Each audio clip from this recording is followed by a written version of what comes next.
On t'a toujours répété, si tu veux devenir riche, achète des actions. Sauf que c'est un énorme mensonge. La réalité, c'est que dans le monde de l'investissement, il y a deux types de personnes. Ceux qui espèrent et qui prient pour que leurs actions montent, et ceux qui exigent et qui font payer quoi qu'il arrive. Tu veux savoir qui sont ces malins, ces derniers? Les banques, les grandes familles, les investisseurs professionnels. Bref, ils ne veulent pas être propriétaires, ils préfèrent être des créanciers. Parce que quand tout s'effondre, c'est toi, l'actionnaire, qui ramasse les miettes. Et c'est eux, les prêteurs, qui passent à la caisse en premier. Dans cette vidéo, je vais te montrer pourquoi prêter de l'argent peut être plus rentable et surtout plus sûr qu'acheter des actions. Et surtout, comment toi aussi tu peux en profiter à ton niveau 100 millions sur ton compte. Est-ce que tu es prêt à retourner ta vision de l'investissement? C'est parti. Donc, tu vas avoir deux façons principales d'investir dans une entreprise. Soit l'equity, ou le capital. Quand tu achètes une action, tu deviens propriétaire d'une partie de l'entreprise. Tu partages ses profits, mais aussi ses pertes. C'est l'investissement le plus risqué, il faut le savoir, parce qu'en cas de faillite, tu es le dernier à être remboursé après tout le monde. Sinon, tu as la dette, beaucoup moins connue. Quand tu prêtes de l'argent à une entreprise, en fait, tu deviens son créancier.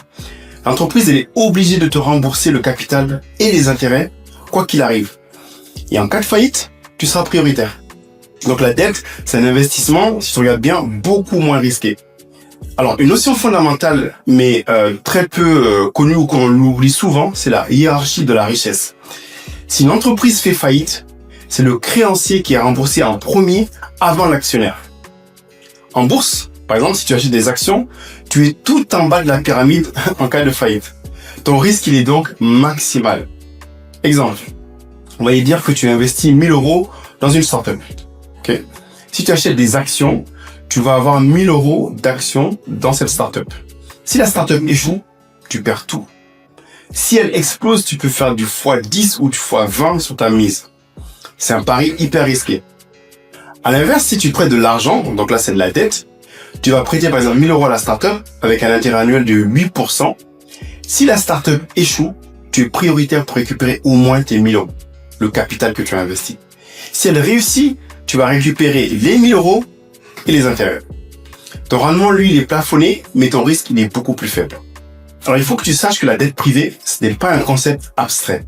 En fait, c'est rendu accessible à tous grâce à des instruments que tu connais peut-être déjà. Par exemple, le crowdlending, je pense que c'est un des plus connus. C'est l'équivalent du crowdfunding, mais pour de la dette. En fait, tu vas avoir des plateformes en ligne qui permettent de prêter de l'argent à des PME ou à des projets immobiliers. Tu vas prêter des petites sommes, et en retour, tu reçois un remboursement avec des intérêts élevés. Ce sera souvent entre 8 et 12% par an.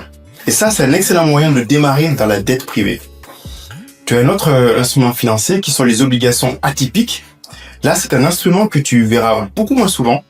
Ce sont des obligations qui ne sont pas cotées en bourse. Elles sont émises par des entreprises de taille moyenne qui ont besoin de se financer.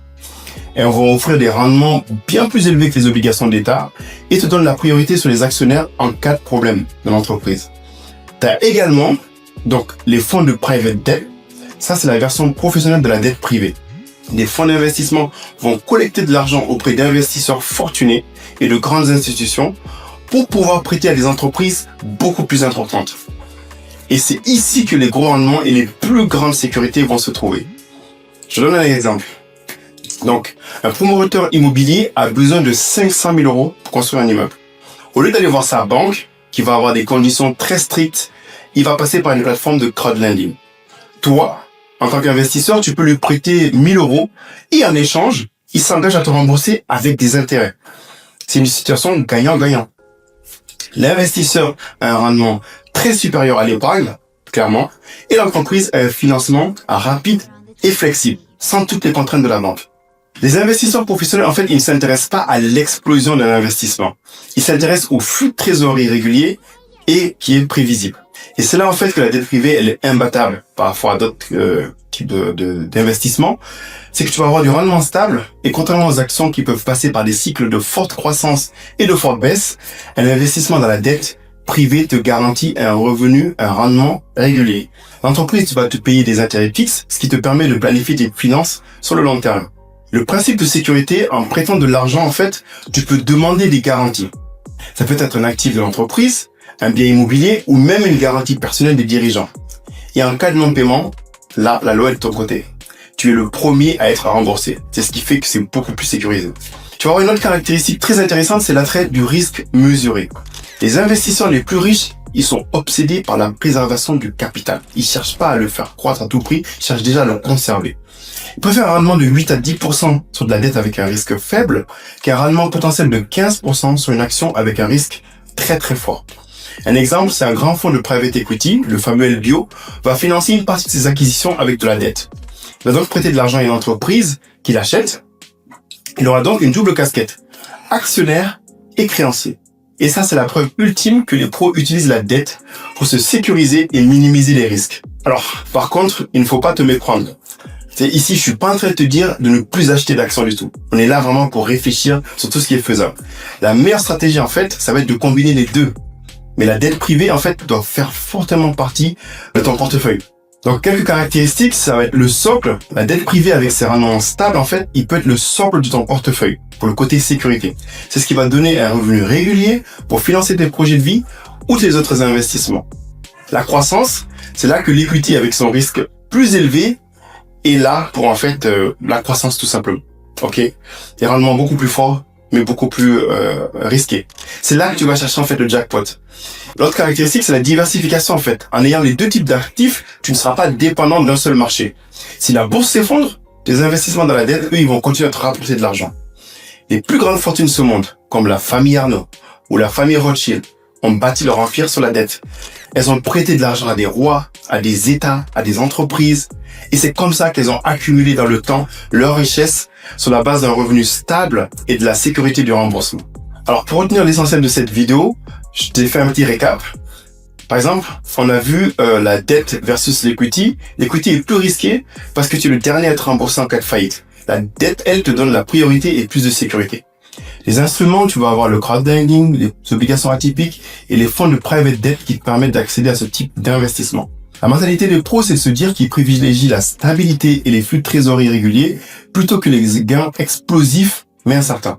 Et l'équilibre à faire, pour moi, c'est d'avoir les deux types d'actifs dans ton portefeuille pour un équilibre parfait entre sécurité, donc avec la dette, et croissance avec l'equity.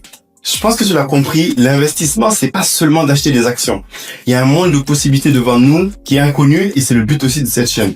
En te concentrant en fait sur la dette privée, tu t'offres sur une nouvelle perspective, une nouvelle voie pour générer des rendements qui seront stables et élevés. C'est une stratégie de grand investisseur en fait. Et la bonne nouvelle, c'est que maintenant elle est à ta portée avec toutes ces plateformes en ligne. Est-ce que toi aussi tu es prêt à prêter de l'argent pour investir ou tu préfères rester sur le marché des actions? Dis-moi ce que tu en penses dans les commentaires. Pense comme d'habitude à liker, t'abonner et activer la cloche pour avoir des vidéos de ce type-là qui vont te permettre de construire ton patrimoine sans te prendre la tête. Et à bientôt. Comme je le dis toujours, tout le monde peut devenir un investisseur.